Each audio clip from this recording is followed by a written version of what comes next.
Hey, first graders. I hope you're having a wonderful Tuesday. I was looking at our calendar today and we have a birthday coming up tomorrow. Remember, this is a girl whose name starts with a B. So I hope you were thinking who it is, and tomorrow I'll tell you the big news. But I'm so excited because I got to come around and visit most of you and leave you that fun peacock treat. And I hope that you guys loved it. I loved seeing you, and I'm just glad that you're all doing well. But many of you said, hey, we want to do this again. We want to get to 200 this time, and we can do it. And so, because of that, I have my charts right here, and I thought we should start counting down and see if we can get all the way to 200 this time. So I know this is going to be a huge challenge, right? It might take us a little bit longer to get there, but it will be so fun.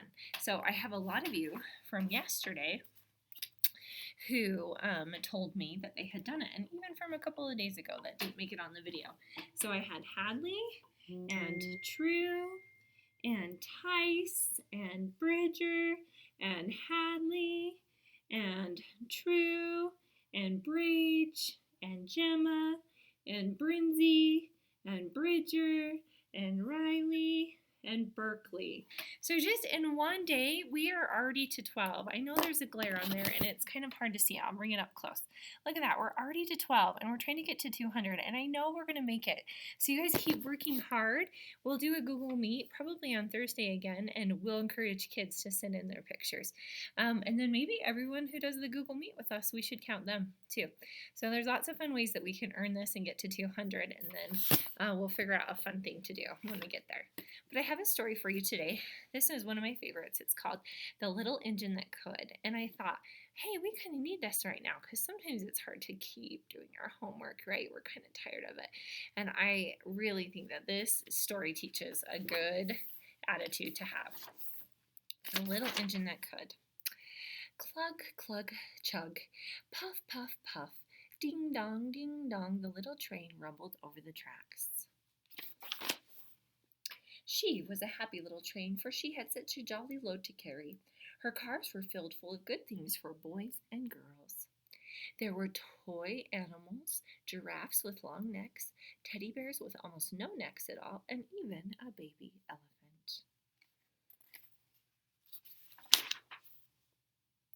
Then there were dolls, dolls with blue eyes and yellow curls, dolls with brown eyes and brown bobbed heads, and the funniest little toy clown you ever saw. And there were cars full of toy engines, airplanes, tops, jacks, knives, pictures, puzzles, books, and every kind of thing boys or girls could want.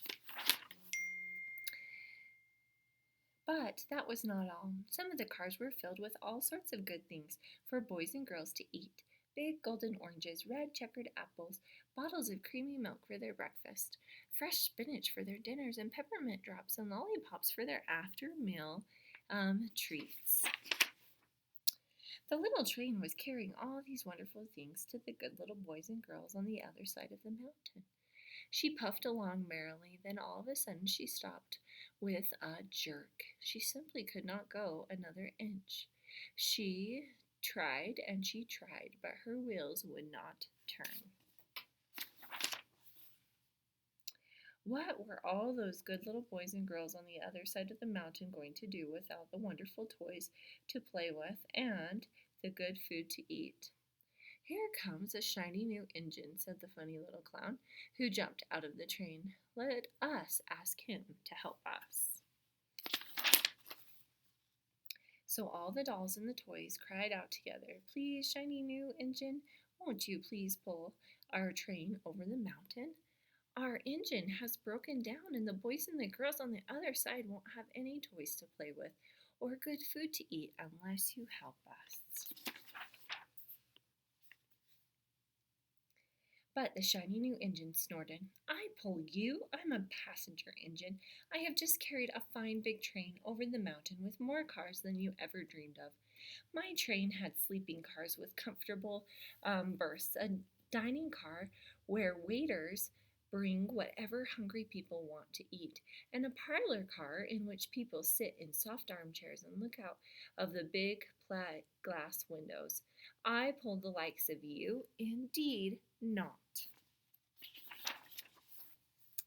And off that he steamed to the roadhouse, where engines live when they are not busy. How sad the little train and all the dolls and toys felt. Then the little clown called out, "The passenger engine is not the only one in the world. Here is another engine coming, a great big strong one. Let us ask him to help." The little toy clown waved his flag, and the big strong engine came to a stop. "Please, oh please, big engine," cried all the dolls and the toys together. "Won't you please pull our train over the mountain?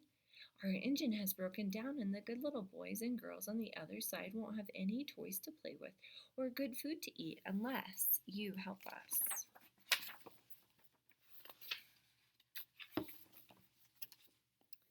But the big strong engine bellowed, "I am a freight engine. I have just pulled a big train load with big machines over the mountain. These machines print books and newspapers for grown-ups to read. I'm a very important engine indeed. I won't pull the likes of you." And the freight engine puffed off indignantly to the roadhouse. Do you think anyone will help them?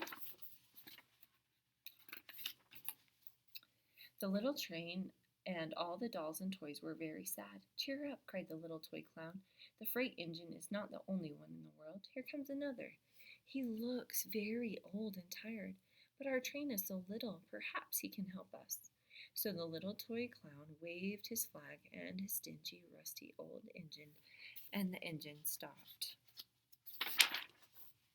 "Please, kind engine," cried all the dolls and the toys together, "won't you please pull our train over the mountain? Our engine has broken down, and the boys and the girls on the other side won't have any toys or presents, or any toys to play with, or good food to eat unless you help us." But the rusty old engine sighed, "I'm so tired, I must rest. My weary wheels. I cannot pull even so little a train as yours over the mountain. I cannot, I cannot, I cannot." And off he rumbled to the roadhouse, chuckling, "I cannot, I cannot, I cannot." Then, indeed, the little train was very, very sad, and the dolls and the toys were ready to cry. But the little clown called out, "Here is another engine coming, a little blue engine, a very little one. Maybe she will help us." The very little engine came chug, chug, chugging merrily along. When she saw the toy clown's flag, she stopped quickly. "What is the matter, my friends?" she asked kindly.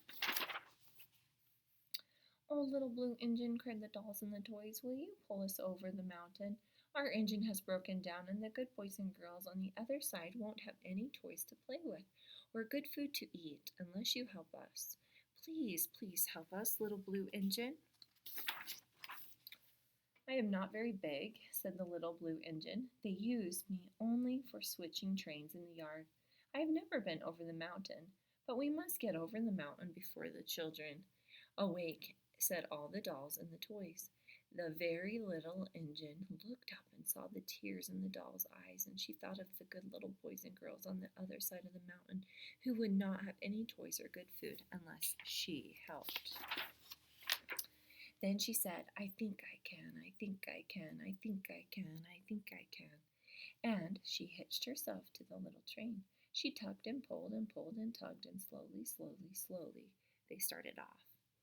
The toy clown jumped aboard, and all the dolls and the toy animals began to smile and cheer. Puff, puff, chug, chug went the little blue engine. "I think I can, I think I can, I think I can, I think I can, I think I can, I think I can." Up, up, faster and faster and faster the little engine climbed until, at last, they reached the top of the mountain. Down in the valley lay the city. "Hooray, hooray!" cried the funny little clown, and all the dolls and toys. "The good little boys and girls in the city will be happy because you helped us, kind little blue engine."